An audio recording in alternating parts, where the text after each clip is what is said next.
etc. Le premier tour, si on en croit ces sondages, encore une fois, je voudrais réinsister, je sais bien qu'aucun d'entre nous ne commettrait l'erreur de débutant de croire que les sondages valent parole d'évangile, mais ce sont des premiers sondages après une victoire, après une exposition médiatique sans précédent dans cette campagne pour la candidate LR. Donc, bon, si on considère que c'est une photographie à ce moment-là. Au premier tour, effectivement, il y a un socle Emmanuel Macron et ce qui ressemblerait à un joli bas de laine pour Valérie Pécresse. La difficulté, c'est le second tour. Comment va se répartir les transferts de voix, les reports de voix? Est-ce que la gauche, une partie de la gauche va voter Emmanuel Macron, ou est-ce qu'une partie de la gauche qui n'aime pas Emmanuel Macron va voter Valérie Pécresse? Est-ce que ceux qui votent pour Marine Le Pen et Éric Zemmour, est-ce qu'ils vont voter pour Emmanuel Macron ou pour Valérie Pécresse? J'ai un peu plus de réponses concernant cette frange-là d'électorat. Vous voulez dire que c'est compliqué pour les sondeurs d'aller quantifier sur le deuxième tour? Je trouve que pour l'instant, elle crève d'une certaine manière le plafond qui était assigné aux Républicains, qui était donné entre 10 et 15%. On l'accrédite de plus, on verra ce qu'il en sera en janvier, mais qu'au second tour, le 52-48 que donne Elab était donné par l'IFOP exactement à l'inverse, et que donc on est là totalement dans la marge d'erreur. Ouais, c'est ça. Donc que l'Élysée se disent, bon, voilà quelqu'un qu'on n'avait pas vu, ou peut-être qu'on avait trop vu surgir, donc on avait fait monter Xavier Bertrand dans le duel singulier qu'il opposait toutes les semaines à Emmanuel Macron. En tous les cas, il va falloir bien penser une stratégie. Parce que, en fait, c'est la dynamique qui importe, on le dit souvent, c'est vrai. Bien sûr. Voilà, en fait. Bien sûr, trois remarques. La première, c'est, pour aller dans le même sens, attention à regarder les sondages. Moi, j'ai conseillé un candidat aux élections régionales que les mêmes instituts de sondage ont donné 48 heures avant l'élection, largement battu, et qui a fini par gagner avec 57%. Donc, voilà, alors ça fait une bonne surprise, mais enfin, pour l'analyse, c'est plus compliqué. Deuxièmement, est-ce qu'il se passe quelque chose autour de Valérie Pécresse? Oui. Oui, il y a une tendance. C'est ça qu'il faut regarder. Vous avez parfaitement raison de le souligner. Donc, ça installe une crédibilité de candidate, une hypothèse de succès qui est très importante dans le moral des troupes et qui est très importante dans le sérieux qu'on va apporter et l'attention qui va être portée par nous autres, mais surtout par le pays, à sa candidature. Donc, c'est un très bon point pour la candidate de LR. À l'Élysée, d'après les échos que j'en ai, il n'y a pas de panique, mais c'est pris très au sérieux. Très au sérieux. J'ai envie de vous dire, si vous me laissez 45 secondes, qu'il y a 3 catégories. Il y a la catégorie des irénistes impénitents. Ceux qui disent, oui, les sondages, c'est pas la queue du chien, c'est la pâtée pour les chiens, donc ça n'a pas d'intérêt. Ceux qui ne veulent pas voir. Il y a ceux qui sont effectivement formidablement inquiets, et puis il y a ceux qui essayent d'analyser les choses et qui se disent... et qui savent que c'est une bataille présidentielle, c'est jamais écrit d'avance, c'est jamais facile, qu'il va falloir se battre. Et ça bouge dans une certaine mesure, on commence à le sentir, des gens qui étaient en train de se demander dans quel bureau ils feraient le second mandat, qui aujourd'hui se disent dans quel quartier je vais aller distribuer des tracts. Et de ce point de vue-là, ça peut être salutaire pour la Macronie. Moi, alors, on n'en a pas parlé, mais il y a quand même quelque chose qui m'intrigue dans ce sondage ELAB. C'est le recul de Marine Le Pen. Elle perd 5 points. On a le sentiment quand même... Alors, elle a perdu beaucoup entre juin et septembre. Elle a perdu beaucoup avec l'arrivée de Zemmour. Elle s'est reconstituée, et plutôt bien, parce que c'est quand même pro de la politique. Et là, elle repère 5 points. Elle est comme un peu ballottée. Je me demande... D'ailleurs, c'est une question aussi qu'on peut se poser pour Jean-Luc Mélenchon, mais lui est assez stable, mais sous les 10. Est-ce qu'il n'y a pas un peu d'usure? Je veux dire qu'elle est bousculée finalement par Zemmour, qui est nouveau dans le paysage, et aujourd'hui Pécresse, qui est elle aussi d'une certaine façon nouvelle dans le paysage, pas tellement dans le personnel politique, parce que alors elle fait de la politique depuis toujours, mais c'était au niveau ministériel ou local, même si c'est la première région d'Europe, hein, la région Île-de-France. Mais quand même, Marine Le Pen, je me demande s'il n'y a pas, non pas un effet dégagisme, mais pas loin dans le fait que elle est quand même un peu une victime collatérale des irruptions, des nouveautés électorales. Alors, puisque vous parlez de nouveautés, on peut parler de la gauche. Vous parliez de Jean-Luc Mélenchon tout à l'heure comme nouveauté, effectivement.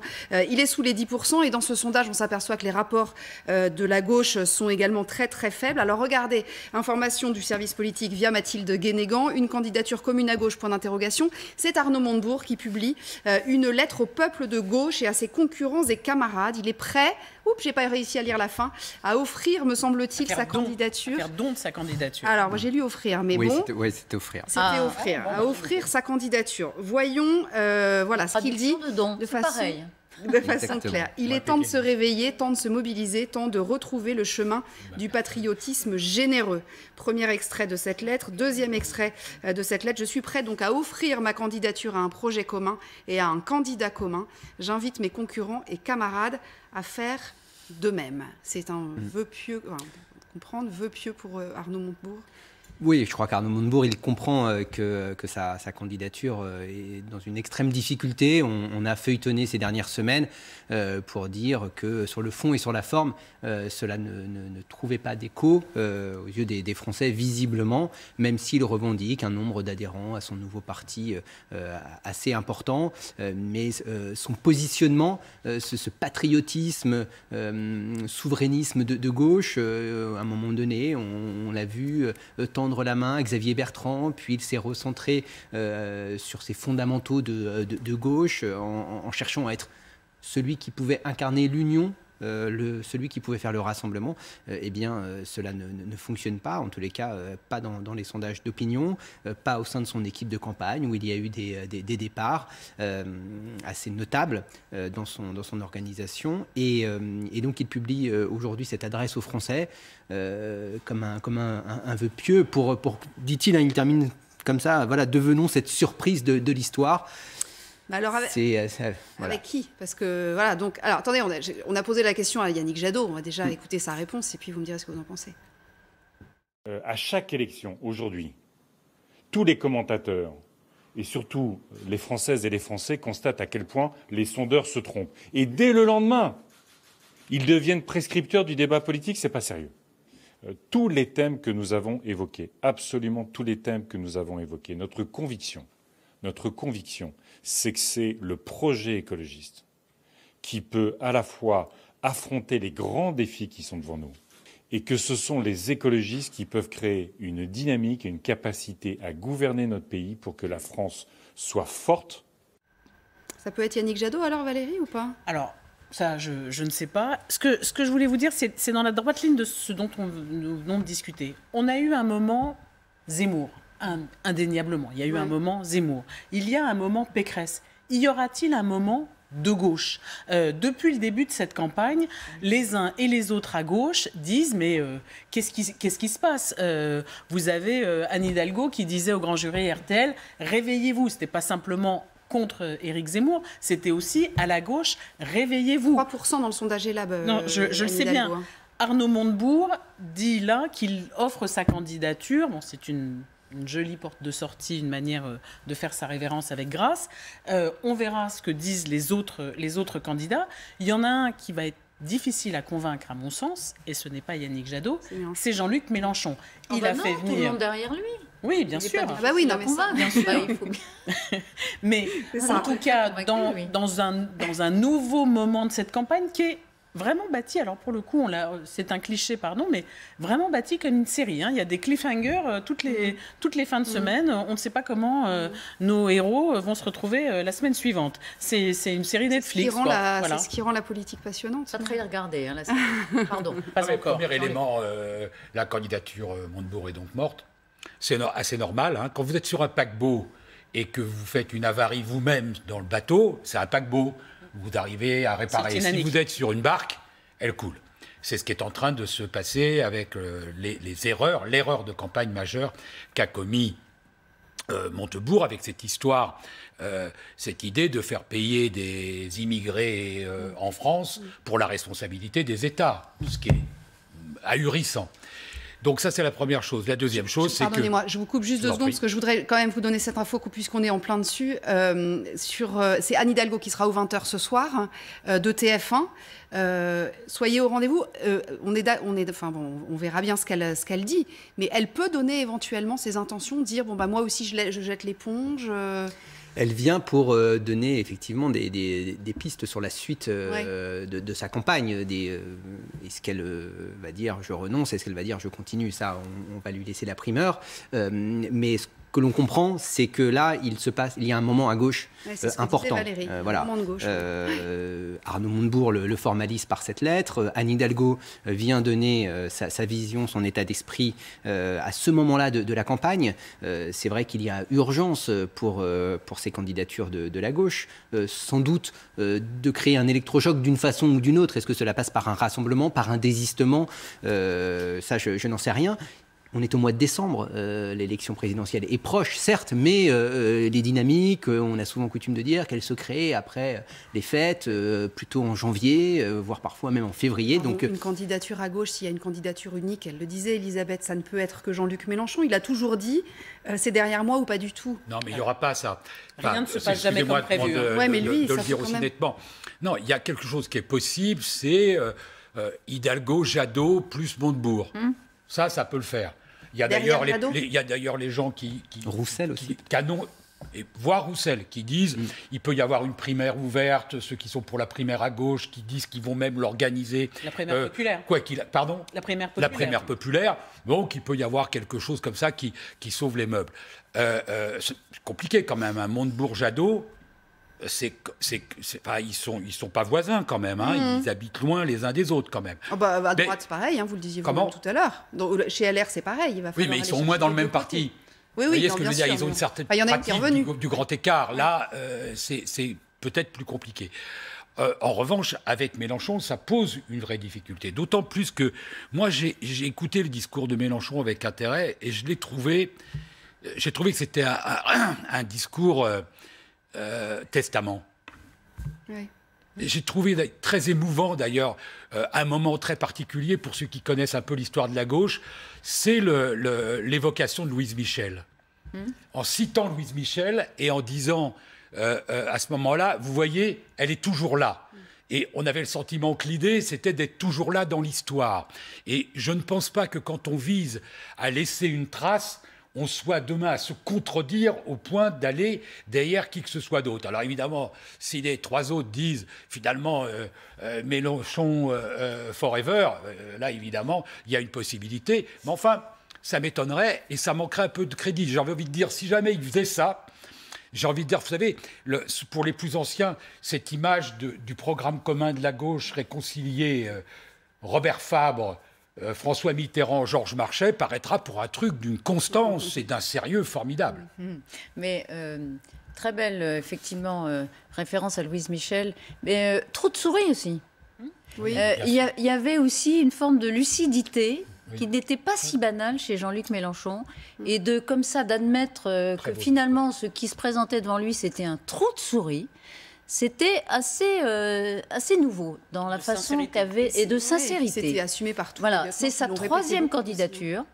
On sait que c'est la dernière. Je pense que il s'était produit quelque chose d'assez extraordinaire en 2017. Il avait 15 jours avant le premier tour. 15 jours avant le premier tour, il était crédité de 18% et il était sondé face à Marine Le Pen et il gagnait. Bon.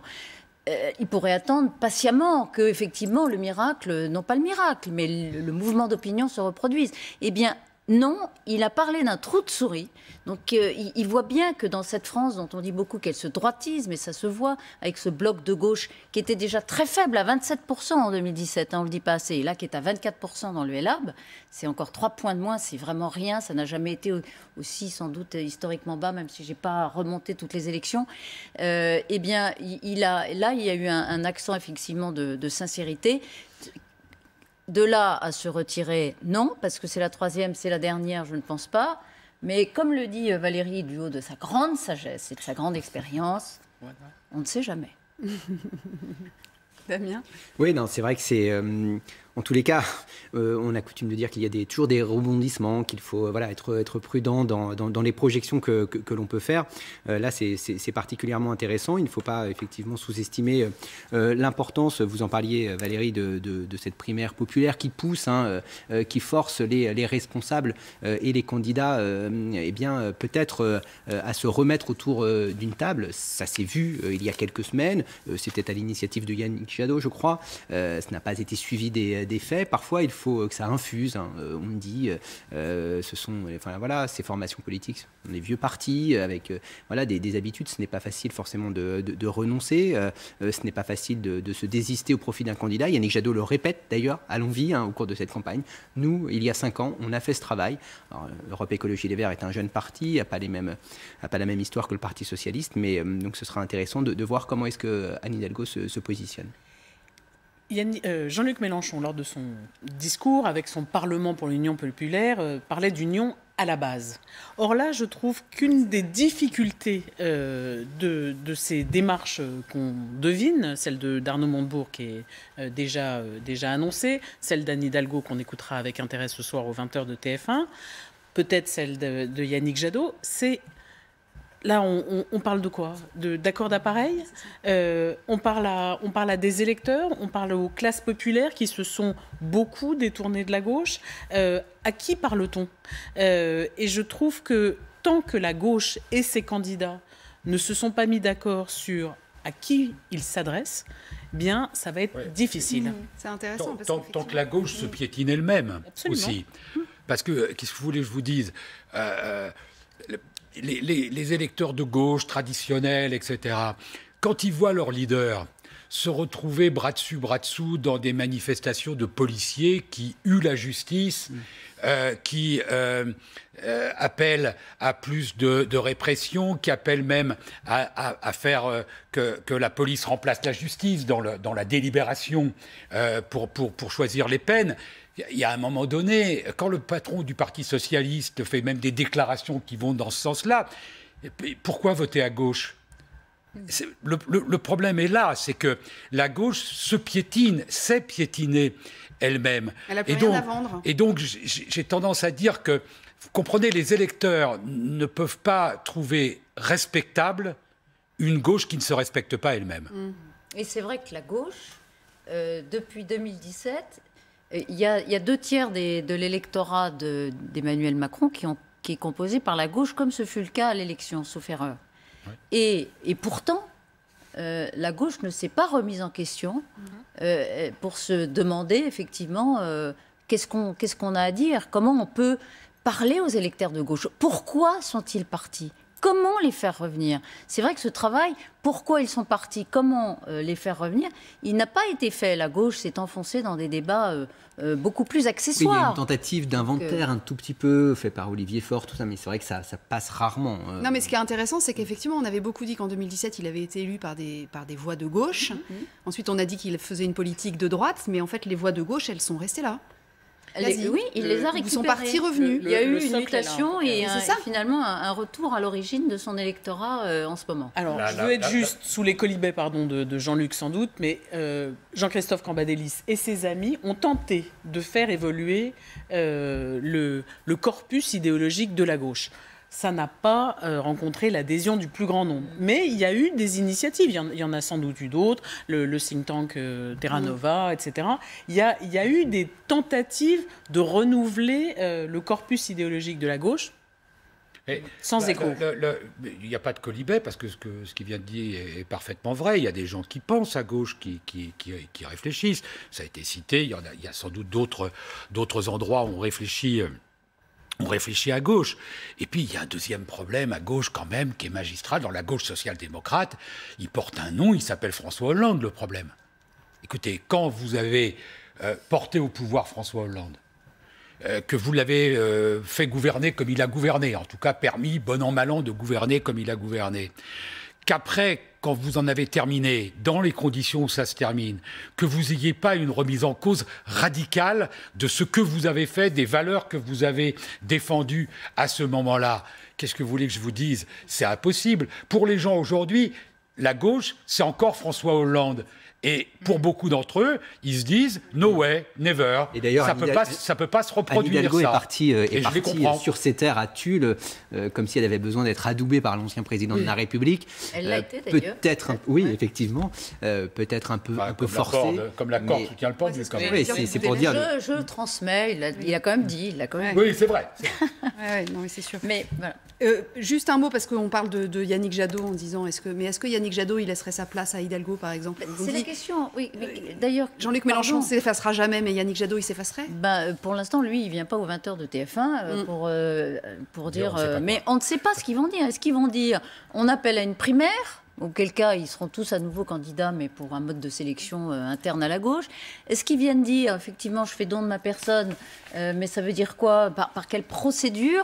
Est-ce qu'Anne Hidalgo, elle va dire, bon, je prends acte, 3%, je mets en danger ma famille politique, il faut que ce courant soit représenté, j'appelle quelqu'un de l'extérieur? On ne sait pas. Et Christiane Taubira. Oui, Christiane Taubira. Parce que s'il y avait s'ils arrivaient pour dire une primaire, Jadot en deviendrait incontestablement le spécialiste. Puisque lui, on aurait subi donc deux. Oui, c'est ça. Non, un mot, il ne nous reste pas beaucoup de temps, mais Christiane Taubira, parce qu'on lit à droite à gauche, qu'elle laisse filtrer, qu'elle laisse. Surtout, elle ne dit rien, mais qu'elle ne dément pas non plus, que ça pourrait l'intéresser. Elle regardait, voilà. Mais vous voyez, ça a du sens. Elle pourrait faire consensus, Christiane Taubira à gauche. Taubira, candidate de la gauche, ça a du sens. C'est peut-être pas la victoire à portée de main, c'est peut-être pas une perspective de victoire, mais au point où ils en sont, il n'y a pas de perspective de victoire. Il y a une incarnation de la gauche. Et c'est peut-être le plus petit dénominateur, c'est le parti radical. En plus, Christiane Taubira, ça parle partisan, pas de problème. Plus grand monde, mais à gauche, ça parle encore, ça compte encore. Et ce n'est ni le Parti socialiste, Christiane ni Taubira, elle vend des bouquins, on l'écoute quand elle passe. Les choses avancent là comme ça. Christiane Taubira, elle a plutôt envie, d'après ce que j'ai compris, qu'on l'appelle, plutôt qu'elle s'avancer. Elle a envie qu'on fasse appel à elle, la gauche, plutôt que de dire moi je ramasse le drapeau. C'est ce qu'elle a dit d'ailleurs chez nos confrères de Quotidien la dernière fois en disant mais non, ça m'intéresse pas du tout. Bon, et Anne Hidalgo ce soir aux 20h de TF1, soyez au rendez-vous parce qu'évidemment ça va engendrer certainement pas mal de choses pour ce qui est de la gauche à la présidentielle. Dans une seconde, David Pujadas qui va revenir d'ailleurs sur les sondages parce que c'est vrai que ces derniers sondages qu'on a pu commenter ensemble les uns et les autres, est-ce qu'on peut s'y fier réellement ou pas? Ils ne donnent pas toujours tous la même chose et notamment sur le deuxième tour. Donc il va se poser la question avec ses invités. Je vous retrouve avec plaisir demain pour la spéciale. N'oubliez pas Emmanuel Macron, conférence de presse à l'Elysée.